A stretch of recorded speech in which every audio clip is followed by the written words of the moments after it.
Hello everyone. तो आज के इस वीडियो में एक्सप्लेन करने वाला हूँ ब्लड कर्स यानी तेलुगु धारा का एपिसोड नंबर 3 एंड 4। तो चलिए बिना किसी देरी के इस वीडियो को स्टार्ट करते हैं।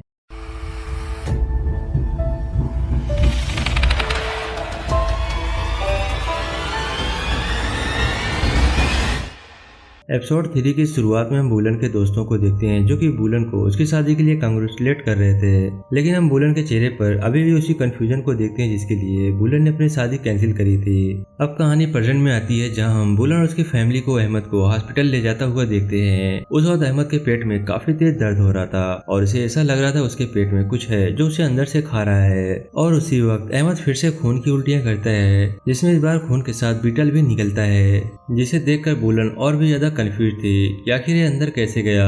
थोड़ी देर बाद अहमद को आराम मिलता है तो डॉक्टर बताते हैं इस बीटल के अंडे अहमद ने किसी चीज के साथ खा लिए होंगे, जिसके बाद उसकी बॉडी में ही पैदा हो गया, क्योंकि ऐसे कई जीव होते हैं जो अंडों के फर्टिलाइज करने के लिए किसी के बॉडी में रहते हैं। हालांकि डॉक्टर के हिसाब से यही केस था, लेकिन सच क्या है वो अभी भी काफी उलझा हुआ है। यहाँ से सीन ऐसा पे आता है जो अपने घर पे जानवर के सिर को जला रहा था कि तभी उस जानवर का मुंह अपने आप ही हिलने लगता है और उसे काफी सारे कैटरपिलर निकलते हैं। ये देखकर रेजा भी कंफ्यूज था और कहीं इसी से उसके फादर की डेथ का लेना देना तो नहीं है। इन सब सवालों के जवाब ऐसा ढूंढ रहा था, पर जब तक ऐसा इन सवालों के जवाब ढूंढता तब तक हम देखते हैं हमारे बाकी कैरेक्टर क्या कर रहे हैं। इसमें हम बुलन को देखते हैं जिसके पास रेनो का कॉल बार बार आता है, लेकिन कॉल उठाने पर वो कुछ नहीं कहता, जो बुलन को काफी अजीब लगता है। पर हम फिर से फ्लैशबैक सीन में रेनो और बुलन को साथ में एक रेस्टोरेंट में देखते हैं। रेनो अपनी शादी के लिए काफी एक्साइटेड था और उसी टाइम पे बुलन ने शादी कैंसिल कर दी थी। ये सुनकर रेनो उसे मजाक समझता है, लेकिन जब उसे लगता है बुलन सीरियस है तो रेनो के भी गुस्सा आ जाता है और वो बुलन पर चिल्लाने लगता है, क्योंकि उनकी शादी को अभी बस 2 ही हफ्ते बचे थे।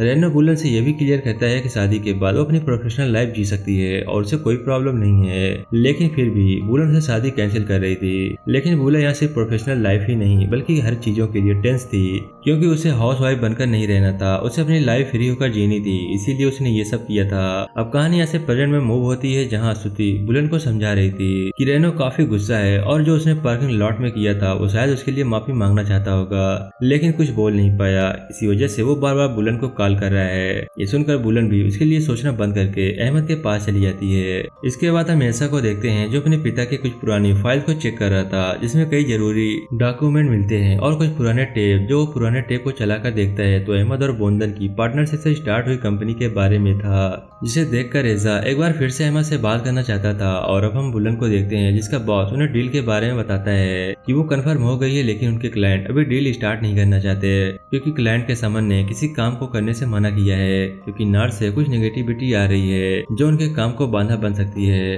हालांकि ये सब बुलन को एक वहम लगता है, पर अभी वो कुछ नहीं कर सकती थी, इसीलिए वो अभी के लिए फोन कट कर देती है। और फिर वो विष्णु को देखती है जो कि काफी अजीब लग रहा था, और विष्णु वॉशरूम में जाकर ड्रग लेता है। यहाँ हमें पता चलता है विष्णु एक ड्रग एडिक्ट था और ये बात बुलन को भी पता थी, लेकिन विष्णु ने बुलन को कहा था एग्जाम के बाद वो सब बंद कर देगा।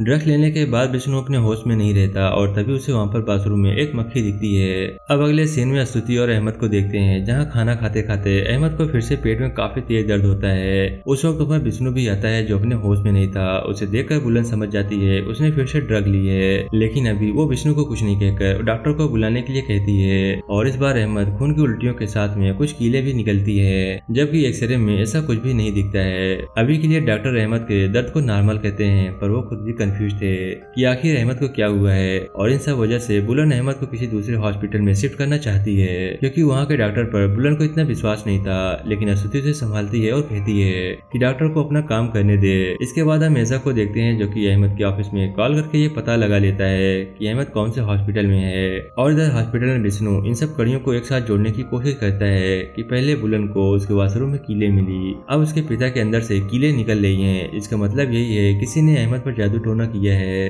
पर बुलन और स्तुति ऐसा नहीं मानते।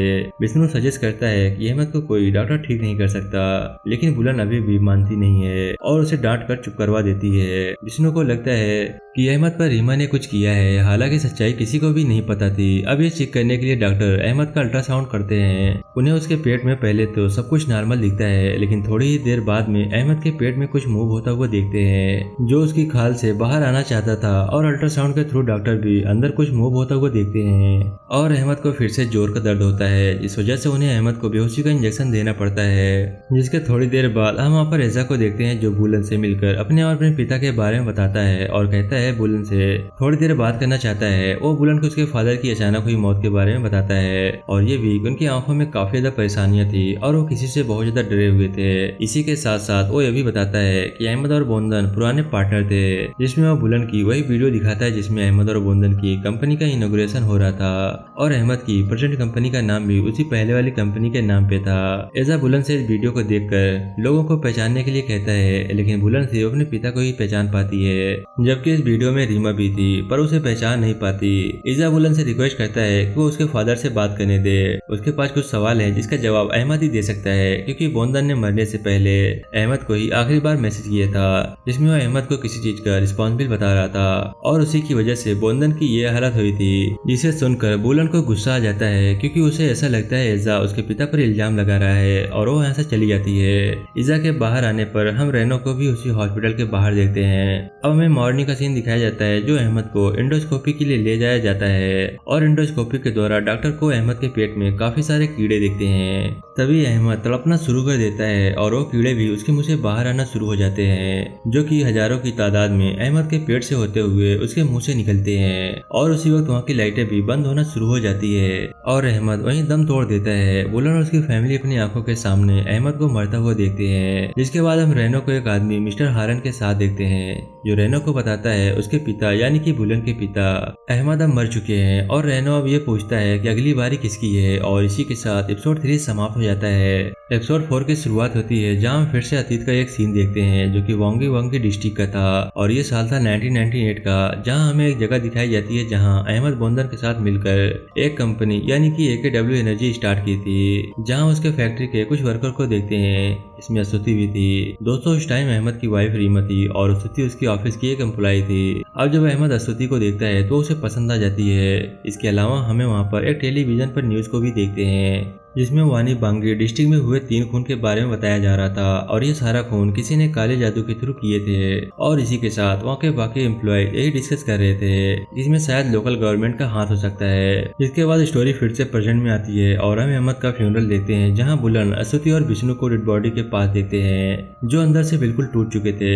लेकिन तभी अहमद की डेड बॉडी से नाक में से 3-4 मक्खियां बाहर निकलती है जिसका रिलेशन सीधे काले जादू से था और वहाँ आए हुए लोग भी इसी पर बात कर रहे थे। अब वो लोग अहमद को कब्रिस्तान में ले जाकर दफन कर देते हैं। वहीं बुलन को उसकी कंपनी की इन्वेस्टर मिलती है जो उसे ये बताती है कि अहमद को वो पहले से ही जानती थी पर अहमद ने कुछ टाइम पहले ही उसकी काफी हेल्प करी थी और अहमद ने ही उसे सजेस्ट किया था कि वो बुलन के ऑफिस में इन्वेस्ट करे।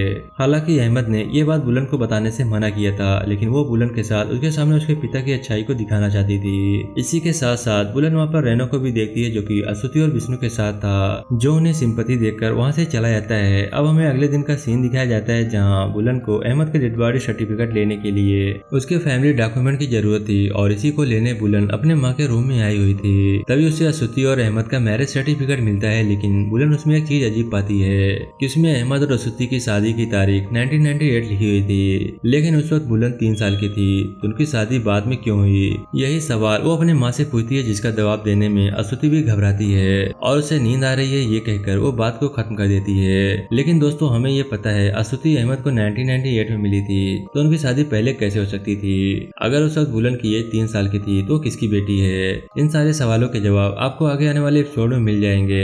इसके बाद हम अस्तुति और बुलन को हॉस्पिटल में जाते हुए देखते हैं जहाँ अहमद की डेथ हुई थी। वो अहमद की डेथ का राज जानने के लिए यहाँ पर आए हुए थे, लेकिन डॉक्टर के पास इसका कोई जवाब नहीं था, जो कि बुलन को बिल्कुल भी अच्छा नहीं लगता। लेकिन डॉक्टर उन्हें कुछ पैसे देकर केस खत्म करने के लिए कहते हैं और अस्तुति बुलन से कहती है कि वो ये सब और खींचना नहीं चाहती और उसे अपने साथ ले जाती है। यहाँ से सीन फिर से पास्ट में दिखाया जाता है जहाँ समय होता है 1998 का, जहाँ स्तुति और अहमद को काफी करीब आता हुआ देखते हैं। इसके बाद प्रेजेंट में बुलन और स्तुति को दिखाया जाता है जहाँ वो घर आ चुके थे और इस बार विष्णु बुलन को समझाने की कोशिश करता है कि उसके पिता की मौत किसी बीमारी से नहीं बल्कि किसी तरह का काला जादू करके मारा गया था, लेकिन बुलन इन बातों को बकवास मानती है। जिस पर विष्णु कहता है कि जब उस पर और स्तुति पर काला जादू किया जाएगा क्या तब बुलन को विश्वास होगा। अब वो ये कहकर वहाँ से चला जाता है। जिसके बाद हम विष्णु को उसकी गर्लफ्रेंड के साथ देखते हैं जो कि उम्र में उससे काफी बड़ी थी, जिसका नाम रीका था और वही विष्णु को वो ड्रग्स के पैकेट लाकर दिया करती थी। इसी बीच विष्णु उसे ये भी बताता है कि उसके पिता की मौत ठीक उसकी गर्लफ्रेंड के पिता की मौत की तरह ही हुई थी। इस पर रीका उसे ये समझाती है अगर उसके घर में कोई चीज गायब हुई है मतलब फिर तो उनके ऊपर काला जादू किया गया है। इसके बाद हम भूलन और स्तुति को सोता हुआ देखते हैं। तभी स्तुति उठकर एक अलमारी में कुछ ढूंढने लगती है। उसकी आवाज से भूलन भी उठ जाती है और वो स्तुति से पूछती है वो क्या कर रही है। और अगले ही पल वो देखती है कि स्तुति उसी के पास ही थी जो उठ गई थी। और जब वो वापस अलमारी की तरफ देखती है तो उसे अहमद एक शैतानी रूप में दिखता है जो उसे ये बोलता है कि बुलंद सावधान रहो, वो सब कुछ लेने आया है। इसके बाद अहमद और स्तुति दोनों बुलंद पर चिल्लाते हैं और अहमद बुलंद का गला दबाने लगता है जिसके मुंह से काफी सारे कीड़े निकलते हैं। और तभी बुलंद की आंख खुलती है और वो ये सब सपने में देख रही थी। सुबह उनके घर पर एजा आता है। जब स्तुति को यह पता चलता है एजा बोंदन का बेटा है, जिसे जानकर वो काफी खुश होती है और वो एजा को रात पे डिनर के लिए इनवाइट करती है। वहाँ से जाते जाते एजा बुलंद से उसके फादर पर इल्जाम लगाने के लिए माफी मांगता है और जाते जाते वो रेनो के कार को भी नोटिस करता है जो कि बुलंद के घर के पास ही खड़ी हुई थी, जिसमें रेनो मिस्टर हारन के साथ था। वो दोनों यही बात कर रहे थे अगर उन्हें वो चीज और भी अच्छे से करनी है तो उन्हें बुलंद के घर के अंदर करनी होगी, लेकिन रेनो मना कर देता है क्योंकि वो उनके घर के अंदर नहीं जा सकते थे। लेकिन रेनो हारन से तैयारी करने के लिए कहता है। अब हम देखते हैं मिस्टर हारन किसी चीज को लेकर किसी तरह का रिचुअल करना स्टार्ट करते हैं। जिसके बाद हम सीन वापस बुलंद पर आता है जो कि ऑफिस पहुंच चुकी थी, पर उसे रेनो की काफी ज्यादा कॉल्स आ रहे थे और वो ऑफिस में ध्यान नहीं दे पा रही थी। जहां इन्वेस्टर बताती है वो उनकी कंपनी में इन्वेस्टमेंट स्टार्ट करना चाहती है सिवाय एक के जो कि लैम्बोर नाम की एक जगह पर थी, जिस पर कोई प्रोजेक्ट करना था पर वो उसे अभी स्टार्ट नहीं करेगी क्योंकि उसके समन ने बताया है कि लैम्बोर इन्वेस्टमेंट सफल नहीं होगी। जिसके बाद बुलन उन इंसेक्ट के बारे में रिसर्च करती है जो किसी और के बॉडी में रिप्रोड्यूस होते हैं। जिसके साथ ही वो ये रिसर्च करती है कि मरने के बाद लोग ड्रीम में आए तो इसका मतलब क्या होता है, जिससे उसके कई सारे जवाब मिलते हैं जैसे कि सपने में आ रहा इंसान कुछ बताना चाहता हो या फिर उन्हें किसी चीज से बचाना चाहता हो। पर तभी बुलन के पास ऑटो का मैसेज आता है जो कि लैंडबोर्ड में लैंडस्लाइड की वजह से वहाँ पर काफी तबाही हुई थी और ये देखकर बुलन भी सरप्राइज थी क्योंकि इन्वेस्टर की समन ने यही भविष्यवाणी की थी और अब बुलन को विश्वास होने लगा था कि क्या विष्णु की कही बातें सच तो नहीं है। हालांकि वो अभी भी कंफ्यूज थी। बुलन के बाद अब विष्णु को देखते हैं जो कि अहमद को चीजों को देख रहा था कि कोई चीज गायब तो नहीं है। तभी उसे याद आता है कि अहमद की घड़ी गायब है जो उसे काफी वक्त से नहीं मिल रही थी। पर तभी अचानक से उसका सर्वेंट एरन विष्णु के रूम की तरफ पाइप से पानी फेंकता है। तब विष्णु को उसकी आंखें काली दिखाई देती है और विष्णु उसे स्तुति कहते हुए सुनता है। दोस्तों यहाँ पर वो स्तुति का नाम ले रहा था और अगले ही पल वो एरन को नॉर्मल देखता है। अब रात में वहाँ पर एजा आता है जिससे विष्णु उसके पिता की डेथ के बारे में पूछता है। तब एजा उसे बताता है उसके पिता की मौत एक एक्सीडेंट में हुई थी जो हॉस्पिटल की छत से नीचे गिरकर मर गए थे, पर इससे पहले उनकी आंखों में काफी दर्द था और डॉक्टर के हिसाब से उनकी आंखें बिल्कुल ठीक थी, लेकिन उसके पिता काफी परेशान थे। ये सुनकर विष्णु से ये कहता है उसके पिता पर किसी ने काला जादू किया था, लेकिन एजा को ऐसा नहीं लगता क्योंकि उसके हिसाब से उसके पिता काफी सीधे थे और किसी के लिए भी उनके मन में कोई नफरत नहीं थी। लेकिन विष्णु आगे कुछ बोलता लेकिन बुलन उसे चुप करा देती है। एजा जब जा रहा होता है तो बुलन एजा से विष्णु के बर्ताव के लिए उसे माफी मांगती है और उसे थैंक यू कहती है क्योंकि आज उसकी मॉम काफी खुश थी। अब जब एजा वापस जा रही होती है तब वो बुलन के घर के बाहर फिर से रेनो और मिस्टर हारन को देखता है जो कि उनके घर के बाहर मिट्टी में कुछ दबा रहे थे, लेकिन तभी एजा टाइम पर आकर उन्हें रोक देता है। इस वजह से वो अपना काम पूरा नहीं कर पाते और उन्हें वहां से भागना पड़ता है। इसके बाद हम स्तुति को दिखाया जाता है जो कि बाथरूम में नहा रही होती है और तभी उसके शावर में से गंदा पानी आने लगता है और जब स्तुति बाहर आती है तो उसके सर में काफी तेज दर्द होना शुरू हो जाता है और हम उसके माथे के अंदर कुछ कीड़ों को घूमता हुआ देखते हैं और तभी उसके बालों में से एक कॉकरोच निकलता हुआ देखते हैं और उसका दर्द काफी बढ़ता जा रहा था। परेशान होकर वो एक कोने में बैठ जाती है। अब उसके बालों में से कई सारे कॉकरोच बाहर निकलते हैं। ये देखकर वो जोर जोर से चिल्लाती है और चीख सुनकर बुलन और विष्णु उसके पास आते हैं जो ये देखकर हैरान थे और अब स्तुति काफी डरी हुई थी, इसीलिए विष्णु उसे अपनी ड्रग दे देता है जिससे वो शांत हो सके। एपिसोड के एंड में हम रीमा को देखते हैं जिसे एक आदमी कुछ पीने के लिए दे रहा था और इसी के साथ ये एपिसोड यहीं पर समाप्त हो जाता है। अब आगे देखना ये है कि आखिर अहमद और बोंदन को काला जादू करके किसने और क्यों मारा होगा और स्तुति कौन सा राज छुपा रही है। इन सभी सवालों के जवाब हमें आने वाले एपिसोड में मिलेंगे। तब तक के लिए हमारे साथ ऐसे ही जुड़े रहें और हमारे साथ इस सीरीज को एंजॉय करें। मैं मिलूंगा आपको नेक्स्ट पार्ट में, तब तक के लिए बाय बाय।